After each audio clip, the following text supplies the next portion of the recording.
They told him, "You don't belong here," and kicked him out of first class. For hours later, the man they humiliated revealed who he really was. And the entire world couldn't believe it. Marcus Reed adjusted his tie as he walked through the shining glass doors of the airport, his black leather shoes clicking softly against the floor. At 42, he carried himself with the calm confidence of a man who had worked his way to the very top.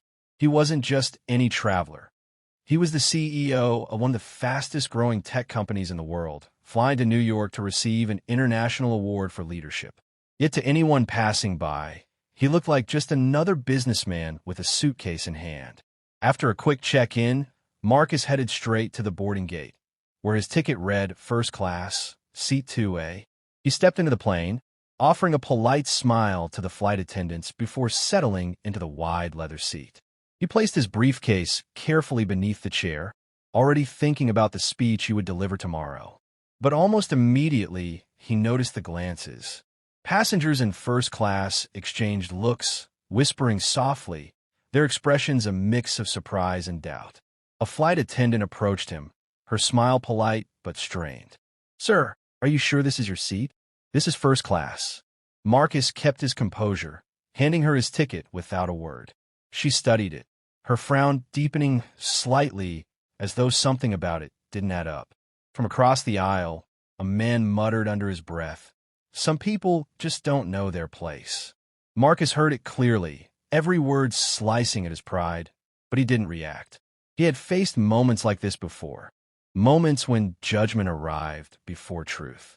Taking a slow breath, he leaned back in his seat, determined to stay calm. What he didn't know was that this flight would become a turning point, one that the whole world would soon witness. As the cabin doors closed and the plane prepared for takeoff, Marcus tried to focus on the magazine in his hands, but the unease around him grew heavier. The murmurs in first class weren't just whispers anymore. They were stares that lingered too long, eyes that questioned why he belonged there. A flight attendant returned, this time joined by her supervisor, holding Marcus's ticket once more. "Sir, I'm going to have to ask you to step out into the aisle. We need to confirm some details about your seat," the supervisor said, his tone clipped, almost accusatory. Marcus calmly placed the magazine aside, his jaw tightening as he stood. Passengers craned their necks to watch, some smirking, others shaking their heads as though they had expected this all along. "This ticket was purchased under your name?" the supervisor pressed, as if Marcus could not possibly be the rightful owner of a first-class seat. "Yes," Marcus replied firmly, pulling out both his boarding pass and his government ID. His voice was steady, but inside, his frustration burned. He had worked for decades to build a company from nothing, to employ thousands, to prove his worth. And yet here he was, being treated like an intruder in a place he had paid for.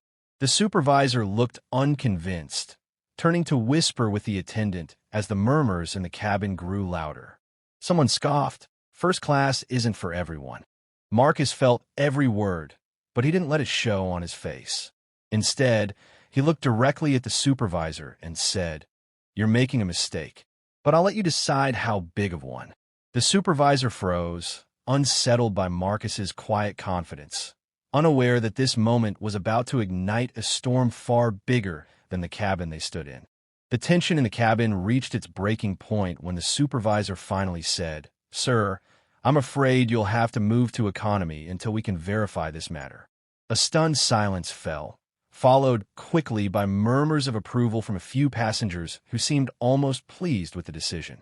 Marcus felt Maya's small hand slip into his daughter's worried eyes searching his face for reassurance. He bent slightly and whispered, "It's okay, sweetheart," though inside his chest was a storm. Straightening, he fixed his gaze on the supervisor, his voice calm but commanding. "I paid for this seat. I have every right to be here. If you believe otherwise, call your captain and bring airport security.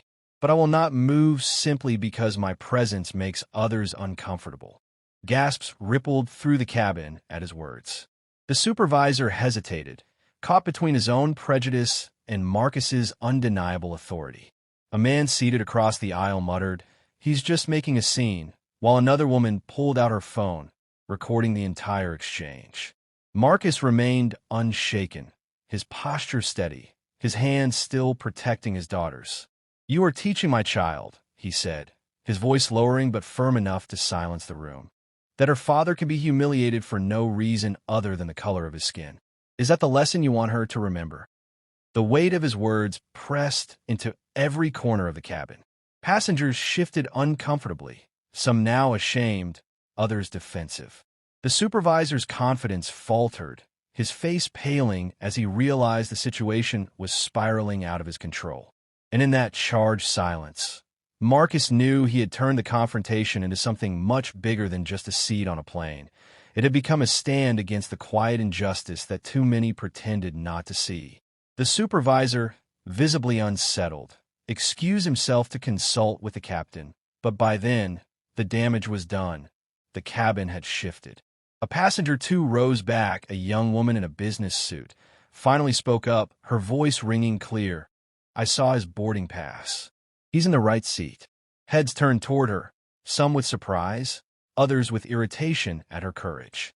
Another passenger, still recording with his phone, added, "This is wrong. You're harassing him in front of his daughter." Marcus remained seated, his expression calm but unyielding, his arm protectively around Maya, who leaned into him with quiet trust. When the supervisor returned, expecting to find compliance, he instead faced a cabin no longer united in silence. "Sir, please," he began, but his voice lacked the authority it carried before. Marcus looked at him evenly. "Please what? Move so others can stay comfortable in their prejudice?" "No, not this time." The tension broke when the woman recording finally declared, "Everyone should see this. People need to know what's happening." Others nodded, a few passengers muttering their agreement, the air thick with the awareness that this was no longer just about one man and his seat. The supervisor's composure cracked as whispers spread about lawsuits, headlines, and careers at stake. The captain, alerted to the escalating situation, arrived shortly after, scanning the room before his eyes landed on Marcus.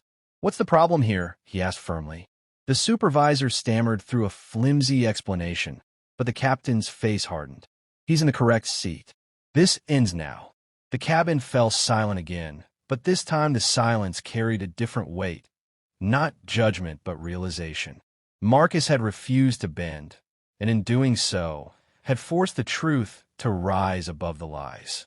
As the captain's firm words settled over the cabin, the supervisor quietly backed away, his authority crumbling under the weight of his mistake.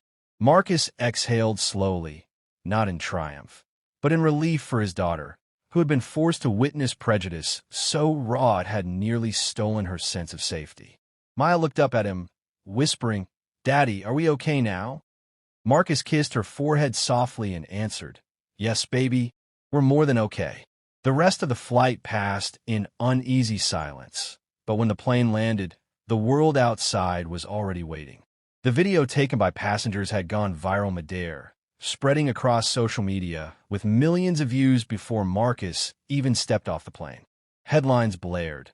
Blax CEO kicked out of first class, refuses to back down. Interviews poured in, companies and leaders publicly condemning the treatment he endured, while ordinary people shared how his calm dignity gave them courage in their own struggles. Days later, Marcus stood on a stage at a leadership conference, Maya sitting proudly in the front row. He addressed a packed audience, his voice steady but filled with fire. "That day, I wasn't just fighting for my seat. I was fighting for the right of every child to see their parent respected, for every person told they don't belong in spaces they've worked hard to reach. We can't allow prejudice to define the rules anymore." The room erupted in applause, but Marcus only glanced at Maya, whose smile shone brighter than the lights above him. For her, and for countless others, his response had become more than defiance. It had become hope. And in that moment, the world knew the truth. Strength isn't just in success, it's in standing tall when others try to cut you down. If this story moved you, don't forget to like, comment, and share your thoughts. Subscribe to Black Stories for more powerful stories that inspire and shake the world.